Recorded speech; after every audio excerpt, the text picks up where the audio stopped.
Vocês vão ser agraciados aí com uma grande fala do professor Pietro Nardella Delova, é assim que pronuncia? Aqui para discutir a questão da formação jurídica plural e humanista. A Emerge, como tem se caracterizado nos últimos anos, tem aberto as portas para vários pensadores de ponta, pensadores de vanguarda. Aqui nós não discriminamos qualquer forma de pensamento, e hoje eu acho que todos que estão presentes temos muito a ganhar com essa fala sobre anarquia e direito, o direito anárquico, né? Uma formação jurídica plural e humanista. Sem mais delongas, para não privar vocês da oportunidade de ouvir logo o professor Pietro, eu passo a palavra ao mesmo.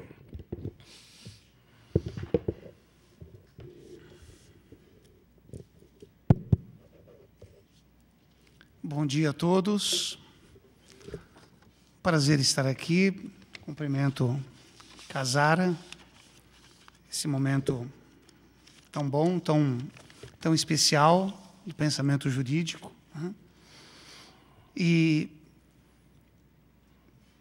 viemos dialogar um pouco e trazer alguns pontos de referência voltado para o direito e a partir da chave da chamada anarquia. Primeiramente, querendo dizer que anarquia, de modo algum, é a ausência de direito. Muito pelo contrário. Anarquia é direito. Só que é um direito diferente. Em vez de ser um direito retilíneo, imposto, é um direito horizontal. Então, nós diríamos que a anarquia está muito mais para o direito alternativo, para o direito achado na rua, para um direito plural, horizontal, um direito desenvolvido por uma sociedade, e não aquele direito retilíneo, aquele direito de um emissor, de uma mensagem, de um receptor, que é o que nós chamamos de comunicação circular. Então, dentro dessa perspectiva de um direito mais circular e não retilíneo, nós trouxemos aqui alguns pontos de referência para dialogarmos um pouco nessa manhã, e certamente, ao final, vamos poder abrir para conversarmos um pouquinho mais. Não é meu hábito apresentar em PowerPoint, mas hoje eu resolvi especialmente trazer para ir fixando algumas mensagens, alguns pontos, embora não queira cansar ninguém com a visão lá do PowerPoint. É muito mais para termos uma referência do que queremos. Obrigado. Já ganhei um amigo aqui por causa do café.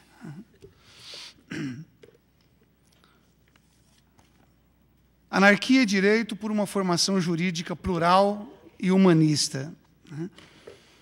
Durante muito tempo, sobretudo em regimes como os regimes ditatoriais, que o Brasil conheceu de variadas formas e variadas facetas,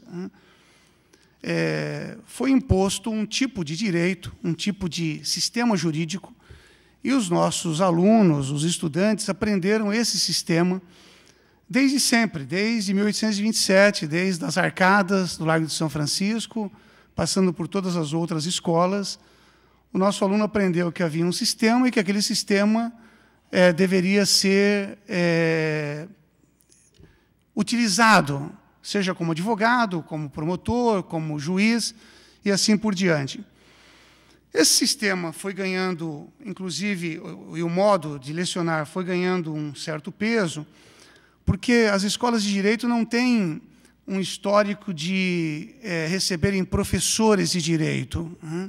Isso está ocorrendo nos últimos anos.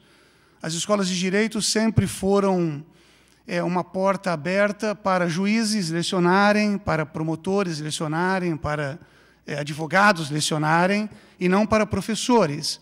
Mesmo nos cursos de pós-graduação que frequentamos e que ministramos, normalmente nós não encontramos disciplinas, exceto naqueles programas mais de direito e sociologia ou de filosofia crítica, disciplinas de formação didática, de formação do professor. Então, o curso de Direito, é a história dele, acabou recebendo professores, os que ensinavam o direito, eram operadores do direito, sem muito compromisso com a formação. Essa é a história dos cursos de direito no Brasil. Normalmente, os alunos, inclusive até hoje, perguntam para o professor, quando ele entra, o que ele faz, qual é o trabalho dele, né? Hoje, a pergunta está ficando um pouquinho pior, porque o aluno ele não apenas pergunta o que o professor faz, o professor que está lecionando, né? Infelizmente, é uma pergunta que agride o professor, agride a mim, que sou um professor de 22 anos de Direito, porque eu vivo de lecionar, apesar dos ganhos bem tacanhos, enfim, a gente vai se desdobrando, leciona aqui, leciona ali. Então, o aluno faz essa pergunta. Mas, nos últimos anos, a situação não melhorou, a situação piorou, porque estamos num processo de desconstrução, inclusive daquele ensino jurídico, que era um ensino mais formal, que eu também chamo de ensino Frankenstein. Por que ensino Frankenstein? Porque as escolas de direito, a começar da USP, eu sou um filho da USP, então, bem tranquilo para falar da USP, das Arcadas, que é a primeira escola, ela acaba tendo um programa que é um programa híbrido, um pensamento francês, uma base portuguesa e um desejo enorme de ser um sistema americano. Tudo logo de cara. Então, nós temos um monstro de Frankenstein no ensino jurídico. Nos últimos anos, eu já não percebo mais esse monstro de Frankenstein e começo a reconhecer um outro monstro muito comum, que é o Jason. Aquele que mata, e você o destrói, e ele volta, você o afoga, ele volta, você o explode, ele volta, porque o curso perdeu, inclusive, aquele padrão que já não nos agradava. Então, hoje é um curso Jason. E a pergunta que o aluno faz já não é tanto o que o professor faz, mas, quando o professor se apresenta, eu chego numa sala, então, eu sou o professor Pietro de Lova, aí o aluno levanta a mão, isso cai na OAB, né? O seu nome cai na OAB, e qualquer outra coisa que você vai ensinando, a pergunta é se aquilo cai na OAB. Aí isso eu chamo de processo de advocacialização do ensino jurídico, que ocorre nos últimos anos, que é um fenômeno destrutivo para o ensino jurídico. A presença da OAB sistemática e a ausência de professores e profissionais nas áreas do direito acabaram por permitir uma construção de ensino jurídico que é o ensino da advocacialização. O aluno ele passa o curso inteiro pensando no exame da OAB. Então, os seus livros são livros voltados para a OAB. Você vai a uma livraria, uma Saraiva, enfim, uma Cultura, você encontra todos os esquematizados, sinopses, resumos, resumões, aquele plásticozinho vermelho, que também se compra nas bancas de jornais, porque o aluno está preocupado com um exame da OAB, né? E com a OAB presente nas escolas de direito. E, finalmente, além da advocacialização, nós temos os cursos que começam a criar um padrão para os concurseiros. O estudante ele quer um cargo público, não importa qual seja ele. Então, se houver uma abertura de um concurso para promotor, para o Ministério Público, ele será um candidato. Se houver para a magistratura, ele será um candidato, e a sua vocação ou o seu envolvimento com as questões sociais e com a realidade social vai ficando para trás. Nós temos observado isso na prática ao encontrarmos esses profissionais do direito, tanto no viés da advocacialização, quanto naqueles casos que nós chamamos, então, os casos dos concurseiros, né? Enquanto isso, o grande debate ou os grandes debates acabam ficando para trás. O que ocorre? Nós tentamos retomar o debate jurídico a partir de várias chaves. Uma das chaves que temos adotado é a análise crítica do direito a partir do próprio direito crítico, da crítica do direito, a partir do direito alternativo, a partir das escolas do direito achado na rua, e, nos últimos anos, temos trazido um debate acerca da anarquia do direito, que é o tema que eu vou propor para o nosso diálogo aqui pela manhã. Eu vou passar por 10 slides apenas, na verdade 9, tirando esse que é o da apresentação, para ir fixando algumas ideias ou apresentando algumas ideias, e, finalmente, a gente abre para um debate. De cara, eu coloco aí o que é anarquia. Geralmente, as pessoas usam a expressão de forma comum. Então, uma manifestação seria anarquia, uma desordem seria anarquia, quando a anarquia ela tem a ver com uma utopia de cada um de nós, com um processo de emancipação de cada um de nós frente a um determinado grupo ou a um determinado Estado. E, obviamente, eu não preciso demonstrar hoje, pelo menos nessa manhã, o que representa a figura do Estado. Ele chegou a ser um Estado chamado, no sentido geral, e sobretudo no mundo ocidental, do Estado traidor, o Estado traidor, ou Stato traditore, porque as pessoas depositam a sua confiança em um determinado sistema estatal, e hoje nós percebemos que o Estado, antes ele havia se vendido para os grandes conglomerados empresariais, e hoje ele está vendido para o sistema financeiro. Não é à toa que grandes países, grandes grupos nacionais, estão de joelhos diante desse sistema financeiro, pagando juros altíssimos.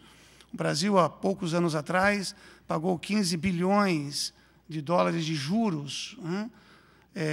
Os países da Europa estão de joelhos diante de um sistema financeiro.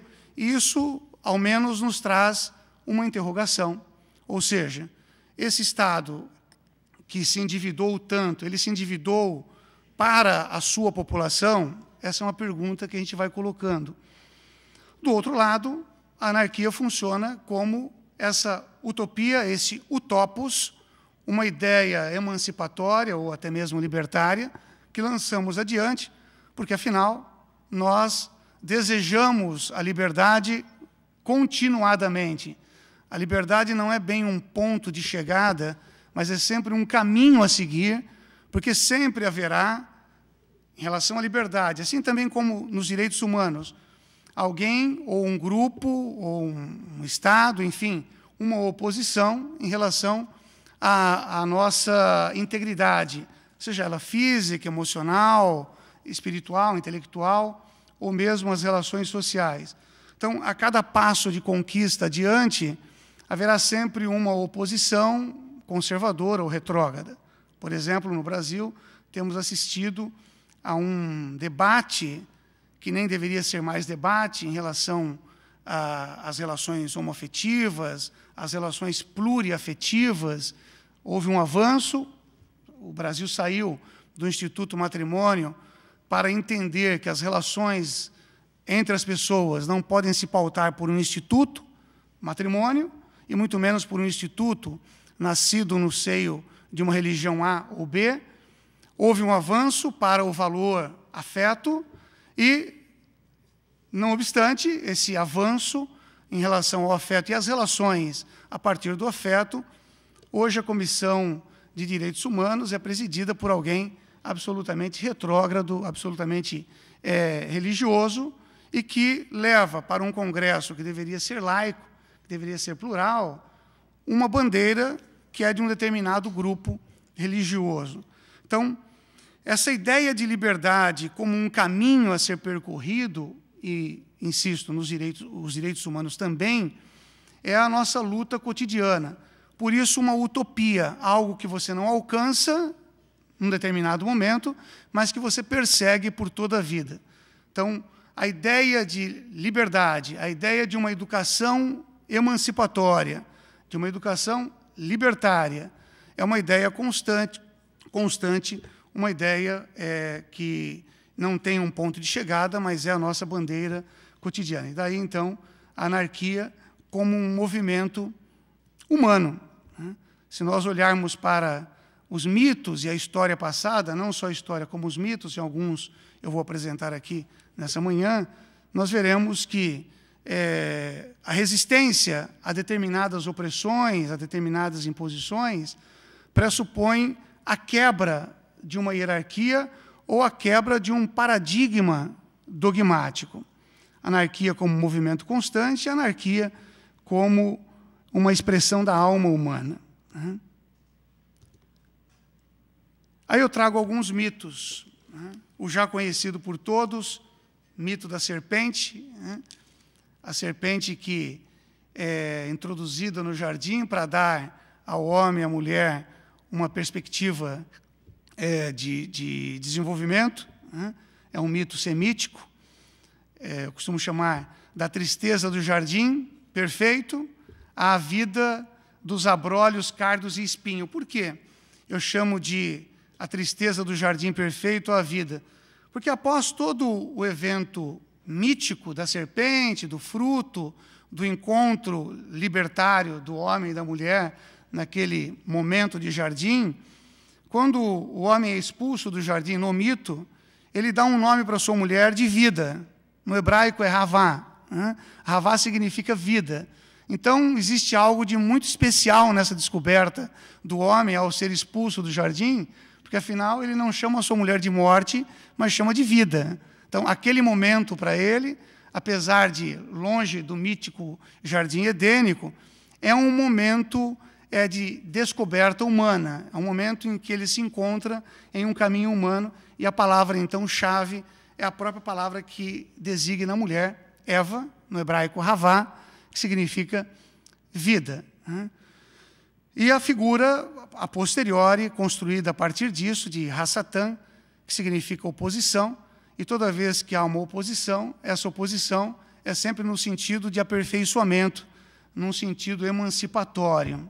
A própria palavra Hassatan, que significa oposição, ela mais ou menos designa aquela oposição que nós encontramos nas práticas esportivas. Então, se você pula 1 metro naquela vara, o seu orientador, o seu professor, coloca lá 1,20 m, ele vai aumentando a sua dificuldade, a fim de que você se aperfeiçoe num caminho e se encontre de forma integral, liberto do 1,20 m, alcançando sempre índices melhores para si mesmo. Um outro mito também que tem a ver com o contexto da anarquia é o mito de Lilith, também um mito semítico. E por que eu trago esse mito? Porque durante muito tempo o direito foi basado num viés patriarcal, a partir de conceitos medievais de que a mulher é a grande destruidora do jardim do Éden, e tudo aquilo que se constrói a partir dessa visão da mulher como destruidora, da mulher como um ser fraco, como um ser frágil, vai dando a base para um direito, por exemplo, o direito matrimonial, o domus romano, o pater familia, a própria expressão patrimônio, tudo que pertence ao pater, a figura da mulher como um ser uma pessoa relativamente incapaz, anteriormente, a imposição de penas em função do adultério. A história do Brasil é a pena para a mulher e não para o homem, ou seja, o Instituto do Adultério foi concebido não a partir do homem, mas a partir da mulher, dessa figura, a partir da ideia de Eva. Existe uma outra mulher, que é chamada a primeira mulher, Lilith, que era a mulher libertária, a mulher que queria estar em pé de igualdade com o homem, e, de acordo com esse mito, o homem não resistiu a esse embate de direitos iguais. Então, pelo mito, ele reclamou com a divindade, e a divindade amaldiçoou Lilith e a mandou para o Mar Vermelho para ser prostituta dos demônios. Então, a figura que aparece aí é de que a mulher que alcança, no mito, a mulher que alcança um ponto de igualdade, um pé de igualdade, ela é um ser perigoso para a figura masculina. Os outros perfis femininos construídos a partir dela é a de Eva, a posteriori, a Eva medieval, a mulher que peca e se arrepende, e, finalmente, a partir dos anos 500, a figura de Maria, a mulher mãe. Aí, os três perfis: Lilith, a prostituta; Eva, a que se arrepende e se submete; e Maria, que é a figura da mãe perfeita, a mãe que protege o filho. Um outro mito que tem a ver também com o anarquismo é o mito de Prometeu, o titã que rouba o fogo de Zeus e entrega para o homem, porque aquele titã, ele olhando para o homem, ele vê que o homem ainda come formigas, ainda se esconde em buracos na terra, e ele entrega esse fogo para que o homem possa singrar os mares, cortar os mares, desenvolver a sua ciência, o seu conhecimento, a partir do fogo de Prometeu. Prometeu que vai sofrer, assim como a serpente também, no mito da serpente, vai sofrer, porque entrega para o homem um elemento, no caso da serpente, o fruto do conhecimento do bem e do mal, que não é uma coisa separada, o bem de um lado, o mal do outro, mas a mesma árvore de aprofundamento. No hebraico seria o aprofundamento no bem e no mal, na experiência do bem e no mal, conforme um grande filósofo já morto, Martin Buber. Esses mitos todos têm a ver, então, com essa resistência à figura, no caso da mulher, a figura masculina, no caso de Prometeu, esse Prometeu e da serpente, a essa experiência que o homem tem que ter fora de um padrão, fora de uma casinha perfeita, construída para que ele fique, para que ele viva nela. Algumas referências da anarquia e religião. Uma das referências mais antigas, eu trago, então, o exemplo da Torá, numa expressão chamada ler lerá, seria o vai e vai, ou o levanta e vai, quer dizer, sai de onde você está e segue um caminho. Essa expressão foi usada para um dos patriarcas hebreus, Abraham, e a partir de então, desde que ele ouviu essa palavra, todos nós judeus estamos andando pelo mundo, hoje numa galute, numa dispersão. Continuamos em um momento de caminhada.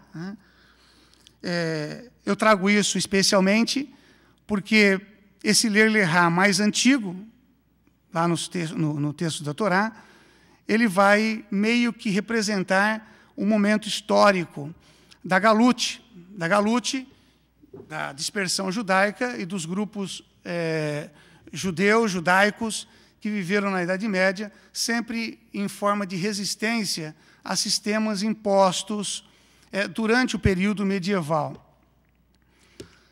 Um dos pontos também importantes da religião mais antiga, eu estou usando o termo religião aqui de uma forma imprópria, porque a palavra religião ela não caberia bem no aspecto judaico ou da Torá, já que religião, no sentido latino, significa religare.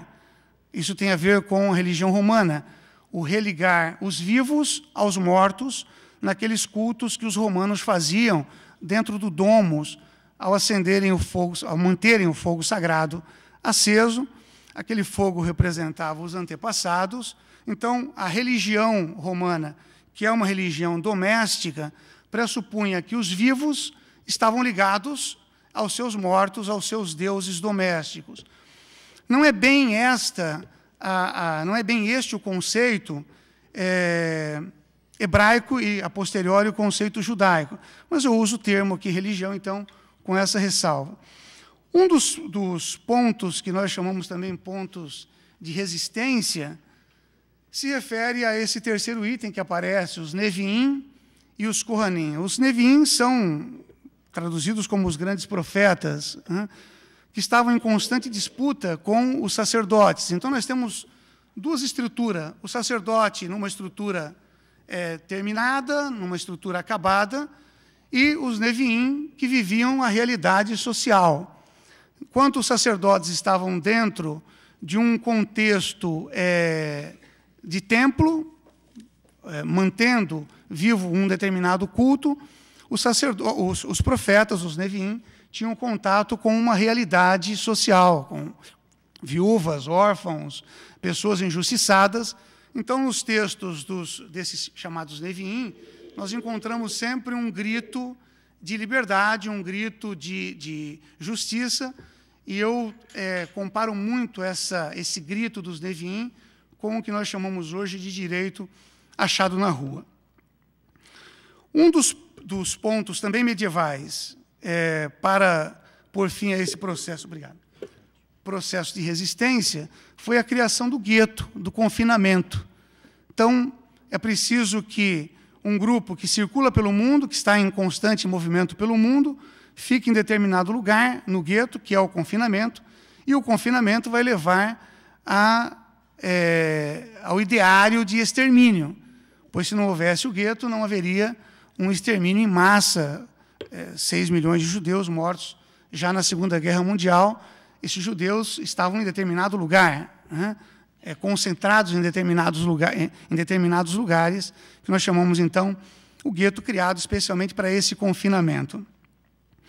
Um outro aspecto também de religião, a partir de Constantino, é a religião e a bruxaria, outra vez bruxaria em relação à mulher, em relação ao elemento feminino, a religião oficial e o paganismo, as muitas divindades medievais, e a religião e o patriarcalismo a partir de traduções bíblicas um tanto equivocadas, né? Todas as vezes que nós encontramos, por exemplo, numa tradução em italiano ou em português, que o Espírito de Deus se movia sobre a face das águas, que é um texto bem conhecido, né? Nós deveríamos traduzir como o elemento feminino das forças da criação, e não como o Espírito de Deus no sentido masculino, já que as expressões Ruach, Ra, Elohim, que aparecem no contexto hebraico, tem a ver muito mais com o elemento feminino e não com o elemento masculino. Então, as traduções, elas levaram para uma estrutura social, uma estrutura cultural e religiosa patriarcal. E isso será especialmente importante para entendermos o direito patriarcal, o direito que foi se estabelecendo ao longo dos séculos e que chegou no Brasil enquanto direito patriarcal. Um outro aspecto é a religião e a escravidão. Durante muito tempo, no Brasil, logo de cara, entraram 3 milhões de escravos, o total é 7 milhões de africanos que entraram no Brasil desde os primeiros anos da invasão de Portugal nessas terras, né? Eu digo invasão porque aqui já havia povos. Então, se havia povos, então houve invasão e não uma descoberta, né? Desde então, foram 7 milhões de negros, né? E para justificar a escravidão negra, em face de um país que se vendia como um país religioso, os sacerdotes, muitos sacerdotes, se valiam de uma pequena passagem bíblica, né? Uma passagem que tem a ver com Noé. Noé, após o dilúvio, ele planta uma vinha, faz vinho, né? Se embriaga e fica nu na sua tenda. Ao ficar nu, um de seus filhos, chamado Cã, que vai ser depois identificado como o pai dos africanos, de todo o continente africano, ele entra na tenda do seu pai, Noé, e o encontra nu. Ele sai e fala para os irmãos, Jafé e Sem, que o seu pai está nu. E os seus irmãos, um pouco mais comedidos, entram, cobrem o seu pai e saem. No outro dia, Noé fica sabendo que Cã, seu filho, o viu nu e falou para os seus irmãos, né? E Noé, então, lança uma maldição sobre Cã e o filho de Cã. E na maldição diz ele, você servirá os seus irmãos. Jafé, que é identificado como o pai dos orientais, dos que tem o olhinho puxado, toda aquela área dos mongóis, dos chineses e tal, até atravessar o canal e entrar pelas terras americanas, já que fisicamente é quase o mesmo povo, e Sem, que seria identificado como o pai dos brancos. Então, os sacerdotes, a serviço de latifundiários da época da escravidão, eles justificam a escravidão a partir de um fenômeno religioso, ou seja, os negros foram amaldiçoados por Deus para servir aos brancos, para servir os seus irmãos. Isso é tão forte entre aqueles fundamentalistas religiosos que, há poucos meses atrás, o mesmo presidente da Comissão de Direitos Humanos sacou essa expressão do seu arquivo fundamentalista, né, dizendo que os negros tinham, sim, recebido uma maldição. Né, está preso ao mesmo conceito de maldição. Bem, isso tem a ver com religião e tem a ver com 7 milhões de negros escravizados e com a legitimação dessas pessoas escravizadas até então. Tem a ver também com uma outra situação, que é o desfazimento da cidadania ou o impedimento da cidadania. Se nós fôssemos para o direito romano, nós encontraríamos um instituto chamado capsis deminutio, né? Qualquer pessoa que se lembrar rapidamente lá do comecinho do curso de Direito, vai lembrar do professor de Direito Civil, sobretudo. Geralmente, nas minhas aulas, eu trago um pouco de Direito Romano, e trago esse instituto da capsis deminutio.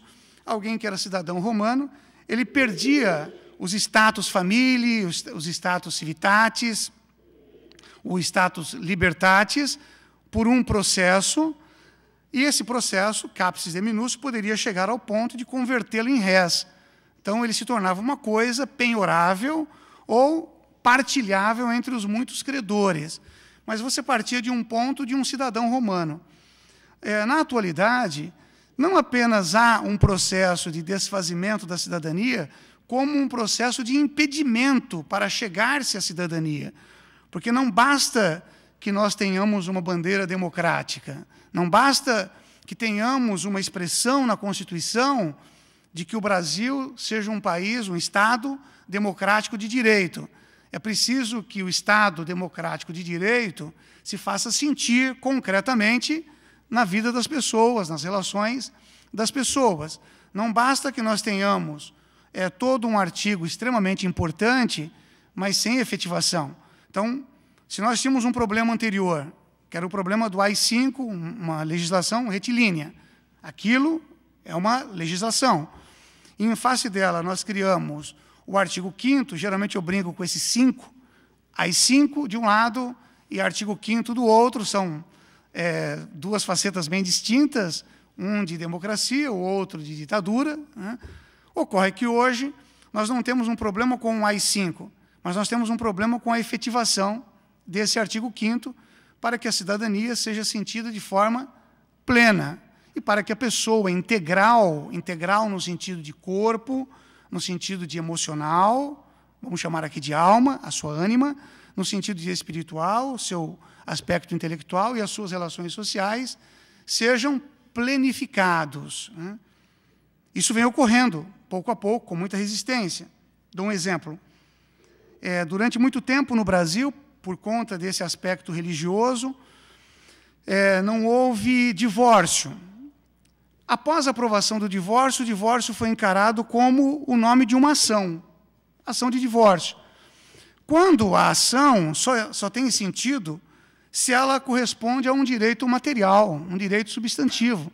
Então, o divórcio sempre foi um direito material, um direito substantivo que encontrava numa ação com o mesmo nome, ação de divórcio, o caminho, digamos, judicial. Mas ele sempre foi tido como ação.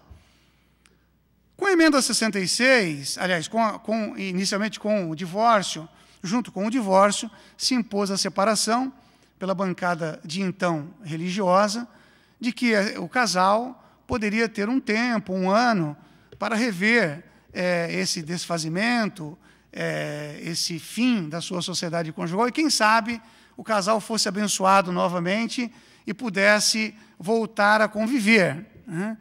Isso ocorreu, sim, ocorreu com alguns poucos casais, mas quase de se perder na conta. Né? No geral, a separação apenas acabou sendo um dinheiro a mais que as pessoas tinham que gastar com o advogado e depois mais um para converter aquela separação em divórcio. Com a emenda 66, constitucional, nós temos como padrão de que o divórcio ele é direto, sem necessidade da separação. Mas há ainda grupos que resistem a isso. É necessário, primeiro, que se proponha uma separação. Isso tem a ver não com a liberdade das pessoas de estarem e não estarem mais com aquelas outras pessoas, já que estar e não estar não tem a ver com o instituto do matrimônio, tem a ver com um encontro, tem a ver com uma completude, especialmente chamada de afeto. Eu quero estar com a pessoa com quem eu possa comungar do afeto. No momento em que eu não encontro mais esse afeto, no momento em que não encontro essa liga, eu teria o direito, então, de me separar dessa pessoa. Isso significa um direito meu, um direito intrínseco a mim, e o instituto do próprio matrimônio. Outra vez, aí um aspecto, então, religioso. E, por fim, o aspecto religioso de uma Constituição que se pretende democrática, e que é uma Constituição democrática, estupenda, bela, né, que se pretende laica, que se pretende plural, mas que já no seu preâmbulo traz a referência a Deus, já que, logo no preâmbulo da Constituição, os constituintes invocam Deus, né, para aquele momento constitucional. A pergunta é um Deus plural? É um Deus tupã? É um Deus africano? É um Deus semítico? É um Deus islâmico? É um Deus católico? Um Deus cristão? Enfim, qual é esse Deus que aparece na Constituição, né? Alguns dizem que é a ideia geral de Deus, mas essa ideia geral de Deus ela só cabe mesmo para as religiões de matriz medieval. Porque se nós formos para as religiões indígenas ou para as religiões africanas, não dá para ter uma ideia geral de Deus, já que nesses grupos sociais nós temos muitos deuses, os deuses da floresta, por exemplo. Então, a influência religiosa numa Constituição, que deveria ser também uma Constituição para os ateus, né? Para a proteção de ateus. Não estou fazendo uma defesa dos ateus, não. Apenas que os ateus são cidadãos também, né? E que merecem a mesma proteção, a mesma Constituição, que sirva tanto para religiosos quanto para não religiosos. Um pouco da anarquia na comunicação, na literatura e nas escolas jurídicas, né? Inicialmente, voltando ao ponto inicial, o direito, eu já estou falando em direito para pensarmos no direito retilíneo, alguém que emite uma mensagem, alguém que recebe, e o direito circular, que é o direito horizontal, o direito que nós discutimos a cada dia. Então, seria, por exemplo, um direito retilíneo, o AI-5, seria um direito circular, a proteção a determinados grupos, não a tolerância a determinados grupos, mas o direito de determinados grupos, porque a palavra tolerância não é uma palavra boa, aliás, ela é uma palavra agressiva, porque quando eu digo que alguém tem que ter tolerância, eu já estou dizendo que essa pessoa ou esse grupo tem um poder maior ou tem uma expressão maior na sociedade, então esse grupo maior ou de expressão maior vai tolerar o grupo menor, quando o conceito atual tem que ser o conceito de respeito. Ou seja, eu não tenho que tolerar, mas eu tenho que respeitar toda e qualquer pessoa a partir do seu aspecto integral, seu corpo, emocional e assim por diante. Então, a proteção a esses grupos, a proteção que se encontra hoje, é uma proteção que tem a ver com um discurso mais circular, com um direito circular ou um direito chamado dialógico, que significa dizer, dentro desse aspecto de comunicação, quando eu falo em discurso retilíneo, eu estou imaginando que alguém seja o emissor, como eu disse, e alguém seja o receptor. E todas as outras pessoas, e aí vem uma grande discussão, inclusive nas academias, a discussão da alteridade, né, a descoberta do outro, que, a meu ver, já é uma discussão também vencida, já ultrapassada, porque eu não tenho que descobrir o outro. Eu tinha que descobrir o outro quando o outro era uma coisa, em face do fenômeno da reificação, da coisificação. As pessoas como reduzidas à condição de coisa, então eu vou descobri-las como pessoas, então como o outro. Eu tenho que ultrapassar o outro agora e trazer o outro para a minha relação de tu. Porque eu não dialogo com o outro. O outro, no fenômeno da comunicação, é a pessoa de quem eu falo, não é a pessoa com quem eu falo. Eu, tu, ele. Então eu preciso converter o ele, o outro, na pessoa que dialoga comigo. E isso eu consigo a partir do momento em que todos se encontram com o seu direito fundamental, ou os seus direitos fundamentais protegidos, dentro de um diálogo jurídico, podendo falar, podendo emitir determinados pensamentos, os seus juízos de valor, a partir até de seus princípios, mas no diálogo e não mais no discurso em que essa pessoa aparece como objeto da minha fala. Um aspecto da anarquia na literatura, e eu fico aqui com a literatura brasileira, né, é a transmigração dos grandes romances que marcaram a literatura brasileira para os contos emancipatórios regionais. Porque os contos, por exemplo, de Guimarães Rosa, eles nos fazem redescobrir ou descobrir, desvelar, um Brasil que até então não era conhecido, o Brasil regional, e, a partir daí, eu passo a ter um conhecimento de que existem grupos regionais, dentro de uma ideia de Brasil nacional, que são grupos diferentes um do outro. Então, existem grupos do Nordeste, existem grupos do Sul, grupos do Centro-Oeste. Por que isso é importante para o direito? Bem, é importante para o direito porque no momento em que um juiz penal ou um advogado criminalista deve atuar, passar num concurso primeiro e depois atuar lá no Nordeste brasileiro, nas questões, por exemplo, de homicídio, de crime, sobretudo os passionais, ele vai encontrar uma composição familiar bem distinta lá daquela que se encontra aqui no Rio de Janeiro, em Copacabana, né? Então, de repente, ele vai encontrar um marido que matou a mulher porque encontrou a mulher deitada com uma outra pessoa, fazendo amor com uma outra pessoa. Eu não direi aqui traindo, porque a palavra traição é uma palavra muito relativa, né? De repente, não foi a mulher que traiu, foi o marido dela que a traiu, no momento em que ele deixou de amá-la, de conviver com ela de forma afetiva. Então, quando você bloqueia as águas de um rio numa determinada direção, essas águas encontrarão outro caminho.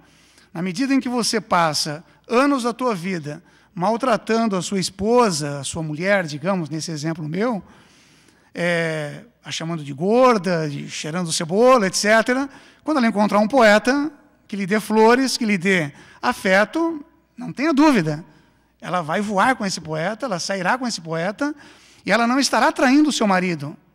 Ela estava se traindo enquanto estava naquela relação anterior. Então, evitando a palavra traição, ela está lá fazendo amor com outro homem, e esse homem se encontra, então, ofendido. A mesma coisa ocorre aqui, digamos, em Copacabana ou no centro de São Paulo. Uma pessoa encontra a sua mulher com outro homem e tal, e mata a mulher, e lá também mata a mulher. O de lá alega uma defesa da honra, né? E aqui no Rio de Janeiro, em Copacabana, também. Os grupos sociais são bem distintos um do outro. E isso é levado em conta, não por juízes concurseiros, lógico, né? Mas por juízes que trabalham cultura, que trabalham grupos culturais, que conhecem tanto a realidade do shopping center quanto a realidade da favela, que conhecem tanto a realidade do estado onde ele se formou, digamos, Rio de Janeiro. Eu dou aula aqui na UF, os alunos nossos daqui conhecem uma realidade X, aqui do Rio de Janeiro, mas ele vai fazer um concurso para ser juiz lá no Piauí, já que os concursos são abertos. Então, é preciso que ele saiba da realidade social e cultural daquela região. E a literatura brasileira nos trouxe essa perspectiva, a perspectiva cultural dos muitos grupos. Hoje nós vamos encontrar, digamos, em áreas mais conservadoras, como Santa Catarina e São Paulo, que é uma das áreas mais conservadoras. Quando eu falo isso lá em São Paulo, as pessoas estremecem, né? Olha, falo para meus alunos de São Paulo e de Santa Catarina também. Existem famílias plurimas, existe uma afetividade plural, não aqui em São Paulo, mas lá no Nordeste. Se você for juiz no Nordeste, você vai encontrar N grupos familiares, com um homem e 5 mulheres, geralmente 5 irmãs, cada uma delas com 5 filhos. Então, ele é pai de 25, 30 filhos, e todas as crianças, ou jovens ali, as pessoas, os filhos, chamam todas as mulheres de mãe, e aquele homem, aquela pessoa de pai. Então, essa é uma realidade social. Eu tenho que entender essa realidade a partir desse conhecimento que eu tenho, que é o conhecimento regional. Um outro aspecto também importante é o da poesia, que aí eu trago os conceitos de poema e poieses.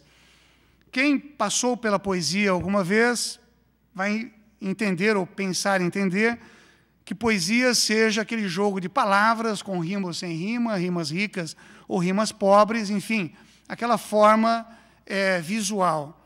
Quando aquilo pode apenas ser um poema, porque poema tem a ver com forma, e poieses tem a ver com esse dinamismo interno. Então, eu posso ter uma construção de poema sem a presença da poieses. Como eu posso ter uma construção em prosa com poieses, com esse elemento vivo? Então, o poema e a poieses.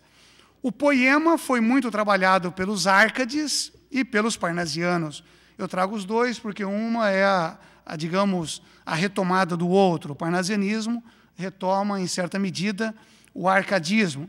E trago a poieses como o mal do século, o ultrarromantismo, e a poesia modernista, uma retomada também, os modernistas, daquela construção da literatura do mal do século.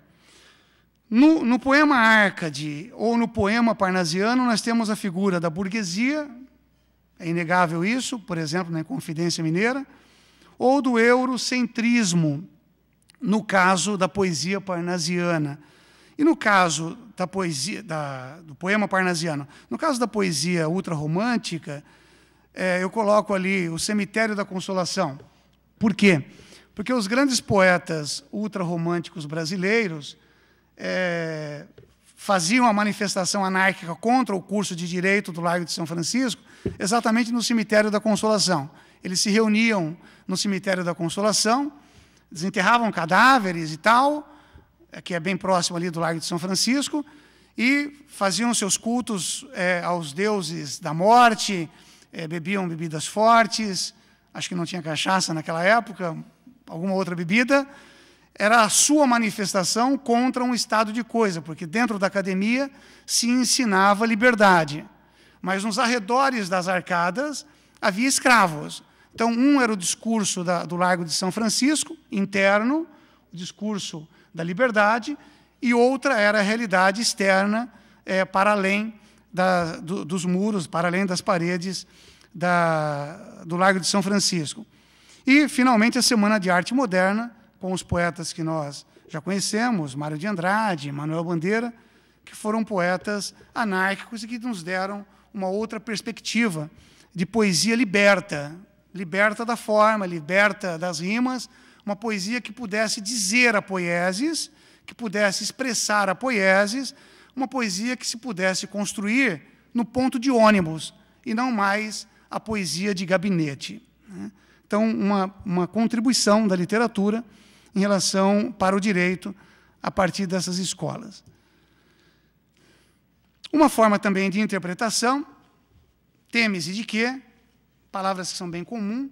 A Temes representa o direito posto, o cetro está presente na poesia de Homero, no trabalho de Homero, e todos nós sabemos que Homero foi um poeta aristocrático.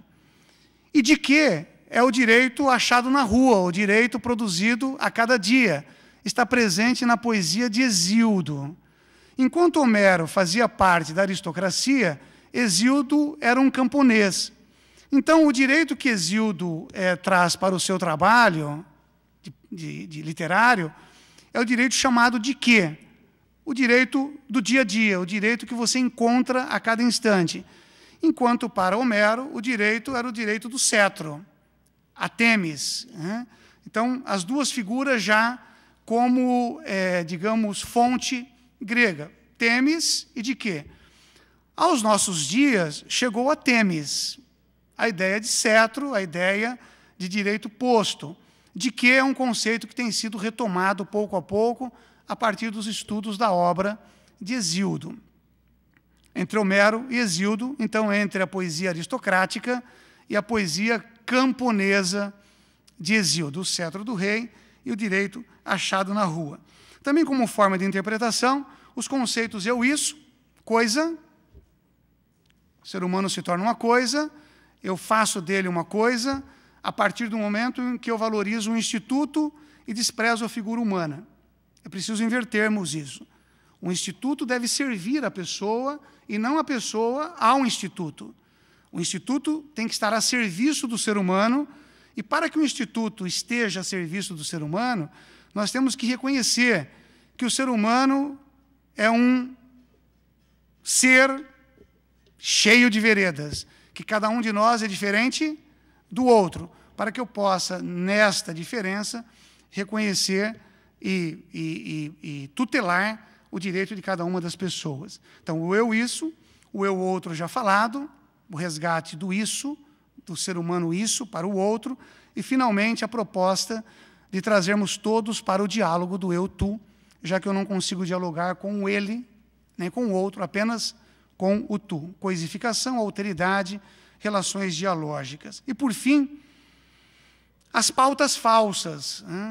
Mesmo quando nos parece que uma pauta seja emancipatória, e eu começo pelas pautas midiáticas, normalmente os afeitos à revista Veja, à Globo, a outros jornais como esses, impressos ou não, acabam desenvolvendo durante o seu dia de trabalho, toda a jornada de trabalho, e às vezes até a semana inteira, um determinado assunto que foi proposto por um determinado grupo.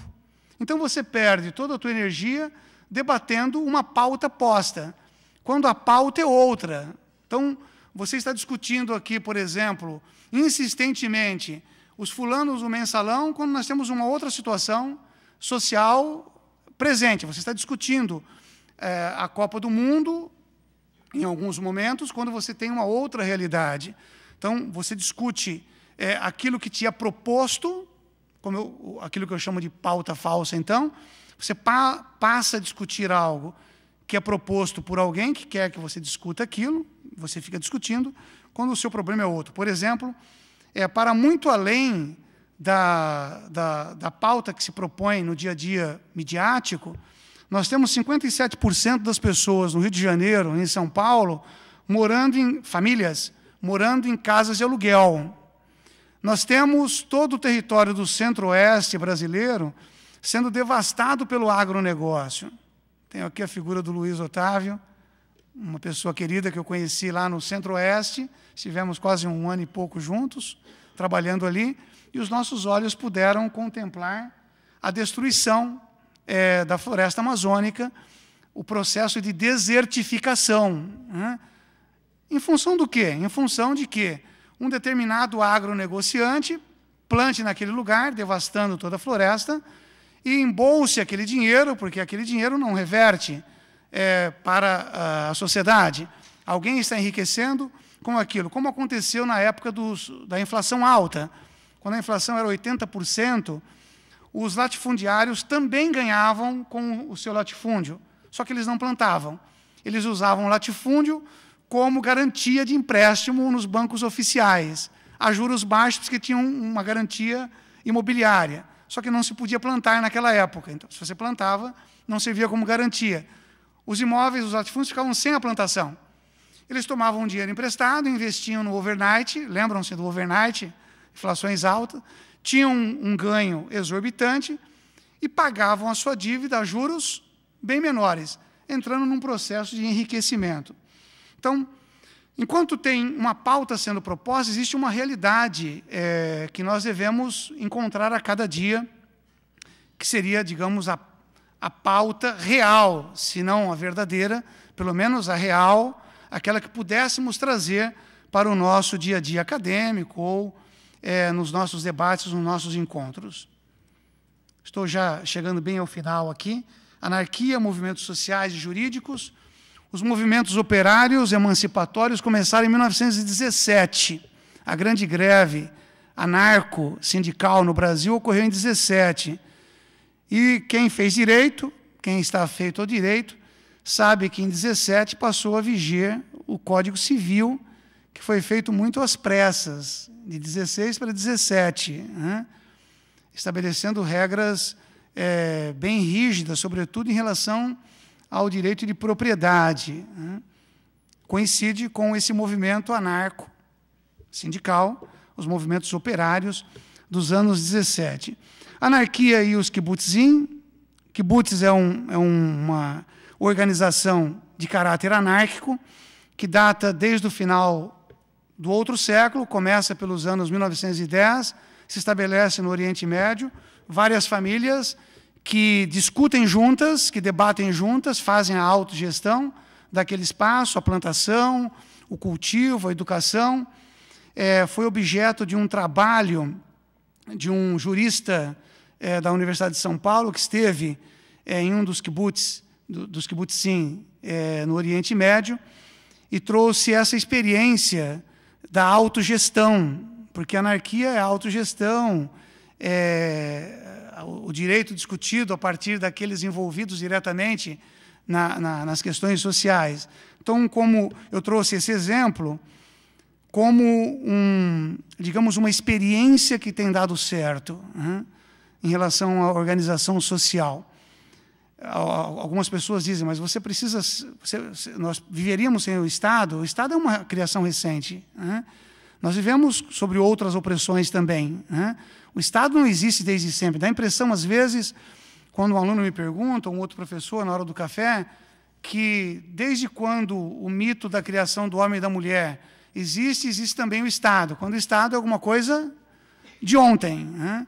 Então, é possível encontrarmos com a nossa inteligência, com a nossa determinação, novas formas de organização que não seja esta de nos vendermos totalmente para uma figura que é o Leviatã. Afinal, se ele é um Leviatã, se ele é um monstro, ele vai imperar, ele vai se impor. É possível uma outra organização. Lembrando que a anarquia não tem a ver com desordem, né? Não tem a ver com estupidez. A anarquia tem a ver com inteligência, com estudo, tem a ver com clareza, não com iluminação. A palavra iluminado na anarquia é uma palavra afastada. Ninguém quer ser iluminado, as pessoas querem ser esclarecidas, que é bem diferente de iluminado. O iluminado recebe uma luz. O esclarecido desenvolve um conceito a partir dos debates, a partir dos diálogos, e esse conceito vai criando asas, vai criando corpo, vai criando um certo espírito. O afeto como expressão do anarquismo, pois foi o afeto que pôs fim ao Instituto do Matrimônio, tantos anos defendido. O afeto hoje é um elemento importante. O afeto pôs fim, por exemplo, àquele império dos pais sobre os filhos,